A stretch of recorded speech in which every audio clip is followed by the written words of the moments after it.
part 2 of the woodpecker. There it is. Oh, it keeps flying away from me.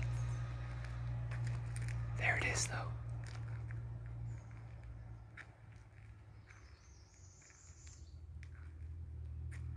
Look how beautiful it is. I've literally been chasing it from tree to tree. Been trying to go slow so I can still get a video of it, but it's so beautiful looking too. I feel bad because I don't know if I'm scaring it, if it keeps looking for more bugs at different trees. There it is.